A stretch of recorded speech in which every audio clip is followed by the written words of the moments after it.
कुलपति अपनी देख रेख में कराएं। जो उन्होंने जांच कमेटी बनाया है वो ऐसे ही है जैसे चमड़े की गठरी का रखवाल कुत्ता होता है। जब ये बीए पास किया तो इसका एडमिशन एलएलबी में हुआ, फेल हो गया, तब इसके पिताजी अपने विभाग में एडमिशन कराए। ये कितना करप्ट आदमी है, फ्रॉड डॉक्यूमेंट से अपनी बीवी का करा लिया माध्यमिक शिक्षा में प्रिंसिपल। गोरखपुर विश्वविद्यालय में बीते दिन एक आयुष मिश्रा नामक छात्र के पिता की मौत हो जाती है। उसके बाद से सियासी राजनीति गर्मा जाती है। सवाल उठने लगता है कि उस पिता की मौत कैसे हुई। इसी सब मुद्दों को लेकर हमारे साथ बातचीत करने के लिए मौजूद है देवेंद्र प्रताप सिंह एमएलसी साहब हैं। और छात्रों हितों के मुद्दों के लिए, चाहे गोरखपुर में जो भी बुनियादी मुद्दे हैं जिनको न्याय नहीं मिल पाता है, उनको न्याय दिलाने के लिए एकदम अडिग रहते हैं। समय देने के लिए बहुत बहुत धन्यवाद। पहले बहुत धन्यवाद। क्या मुद्दा था आयुष मिश्रा का जिस तरीके से अब प्रेस कॉन्फ्रेंस करना पड़ा? देखिए, हमारे लिए ये बहुत दुखद और दुर्भाग्यपूर्ण है। ये बताते हुए मेरे हृदय की पीड़ा मैं कैसे व्यक्त करूं, मैं कह नहीं सकता। आयुष मिश्रा एक होनहार और प्रतिभाशाली छात्र है। मैथमेटिक्स डिपार्टमेंट के सभी विषयों में ओवरऑल वो 78% पाया है। एक सुविचारित आपराधिक षड्यंत्र के तहत उस बच्चे को क्लासिकल मैकेनिक्स में 75 में 34 दिया गया, इंटरनल में 25 में 1 दिया गया। जब वो बच्चा अपनी कॉपी निकलवाया तो विभाग के टीचर्स हतप्रभ रह गए। सही प्रश्न का उत्तर लिखने के बावजूद भी उसे 75 में 34 दिया गया। ऑर्डिनेंस में, गोरखपुर यूनिवर्सिटी के ऑर्डिनेंस में ये व्यवस्था है, ये प्राविधान है कि बच्चे के अटेंडेंस पर 5 नंबर है। इम्तहान में वही बैठने पाता है जिसका अटेंडेंस 75% होता है। तो इसने पर इंटरनल एग्जामिनर ने ऑर्डिनेंस की धज्जियां उड़ा दिया, 1 नंबर दिया। इसकी शिकायत लेकर बच्चा हमारे पास 28 अगस्त को आया। मैंने वीसी मैडम को फ़ोन किया, चिट्ठी लिखा, उन्होंने बुलाया इसे। और जब ये बच्चा पहुंचा तो उन्होंने हेड को ही बुलाया और हेड ने ये कहा कि, उन्होंने कहा हेड को ज़रा देखो इसमें क्या हो सकता है। उसने कहा नहीं, इसमें कुछ नहीं हो सकता है, जैसे प्री प्लान था। हाँ, देखने से मना कर दिया। काफ़ी बदतमीजी किया उनके साथ, धमकाया भी, कहा कि नेतागिरी करा रहे हो। मतलब आपके पत्र को देखकर नेतागिरी करा रहे हो। उसके 2 दिन बाद उसे विश्वविद्यालय प्रशासन का फ़ोन गया। हेड ने अपने कक्ष में बुलवाया, उसके पिताजी भी आए। फिर वही बदतमीजी और दुर्व्यवहार का सिलसिला चल पड़ा। उसके व्यवहार से आहत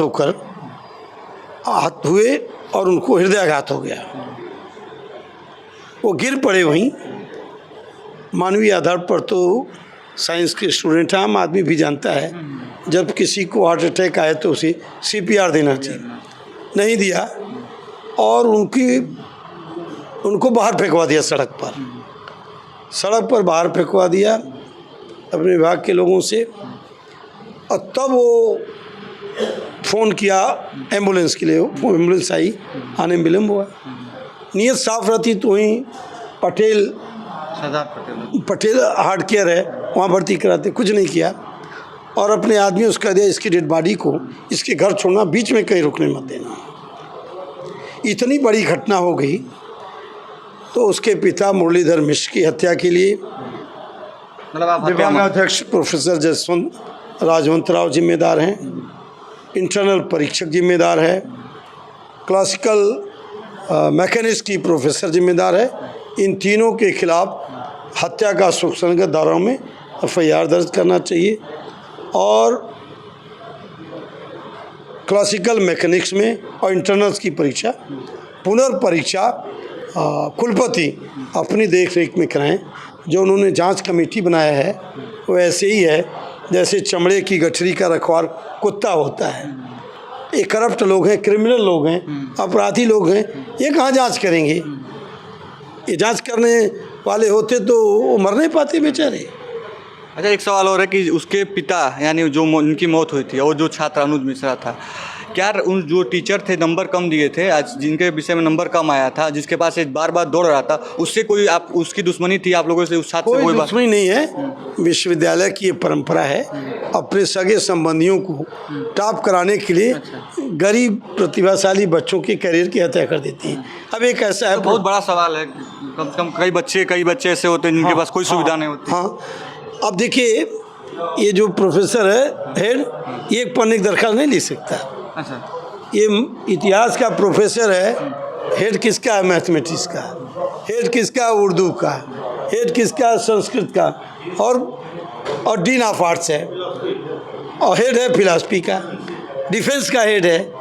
भाई आप बताइए, विश्वविद्यालय में और कोई प्रोफेसर नहीं है? तो ये विश्वसनीय रैकेट का वो विश्वसनीय हैंड है जो लूट कर कमाई वितरित करता है। आखिर एक ही व्यक्ति में कौन सा, और उसमें क्या प्रतिभा है? जब ये बीए पास किया तो इसका एडमिशन एलएलबी में हुआ, फेल हो गया, तब इसके पिताजी अपने विभाग में एडमिशन कराए, और एक पिता जो पुत्र के लिए कर सकता है सब किए, प्रोफेसर बन गया। फ्रॉड दस्तावेजों पर प्रोफेसर बना, इसके समय गवर्नर ने बर्खास्त कर दिया, फिर भी ये व्यवस्था लगा के चल रहा है।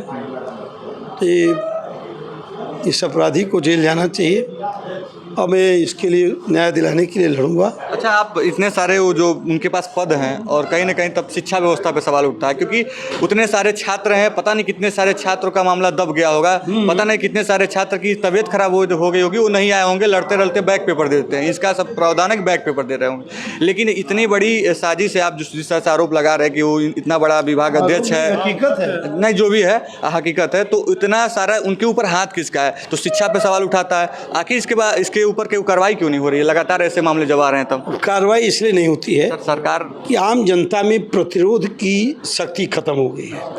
पहले एक कोई छोटी सी गलती प्रशासन करता था तो लोग सड़कों पर निकल देते थे। अब प्रतिरोध की जो इच्छा शक्ति है उसको ऊर्जा मिलती है लोकतंत्र की नर्सरी से। लोकतंत्र की नर्सरी रही नहीं, नेता पैदा हुए नहीं, ठेकेदार एमएलए हो गए, पूंजी बाजार के धन पशु एमएलए एमपी हो रहे हैं। लड़े कौन? मैं तो इसलिए लड़ रहा हूँ कि मैं उसी लोकतंत्र की नर्सरी से निकला हूँ। अगर छात्र संघ होता तो ये व्यवस्था निरंकुश नहीं होने पाती। अब देखिए, मैं विश्वविद्यालय कार्य परिषद का सदस्य था। मेरे भय से आज तक कोई विश्वविद्यालय कार्य परिषद का चुनाव नहीं हुआ, कोर्ट का चुनाव नहीं हुआ, इसलिए कि 4 लोग जेल भेजे गए थे, 4 प्रोफेसर। इनको पूछिए मत ये कितना करप्ट आदमी है। फ्रॉड डॉक्यूमेंट से अपनी बीवी का करा लिया माध्यमिक शिक्षा में प्रिंसिपल। ये कितना जालिया है कि 2018 में अपनी एक रिश्तेदार जो अपने बच्चों को दिल्ली में रह के पढ़ा रही थी, 25 साल से किसी यूनिवर्सिटी कॉलेज से नहीं जुड़ी थी, अयोग्य थी, उसको इसने असिस्टेंट प्रोफेसर बनवा लिया। तो भ्रष्ट लोगों का अड्डा बन गया। अच्छा, अंतिम सवाल है कि आप लगातार जो चीज़ें नहीं होती, जो आप मांग करते हैं वो नहीं होती, तो आप सड़क पे उतर जाते हैं, आंदोलन करने लगते हैं। इस छात्र के लिए क्या आप करने वाले हैं आगे? आंदोलन करूंगा, लड़ूंगा, धरना दूंगा, जुलूस निकालूंगा, जब तक नहीं होगा तब सदन में लड़ूंगा। न्याय दिलाने के लिए न्यायालय जाना पड़ा तो वहाँ भी जाऊंगा। उस पीड़ित छात्र को सरकार 1 करोड़ रुपए क्षतिपूर्ति दे और उसको नौकरी दे। चलिए, तो थे एमएलसी साहब देवेंद्र प्रताप सिंह जी, जो गोरखपुर विश्वविद्यालय के छात्र अनुज मिश्रा के साथ जो उनके पिता की, आयुष मिश्रा के पिता की जो मौत हो गई थी, उस पर प्रखर होकर बोले हैं और कहा है कि जब तक उसको न्याय नहीं मिलता तब तक हम सड़क पे भी लड़ेंगे, सदन में भी आवाज़ उठाएंगे और 1 करोड़ मुआवजे की मांग की है। कैमरा पर्सन अनूप के साथ जी भारत की रिपोर्ट। धन्यवाद।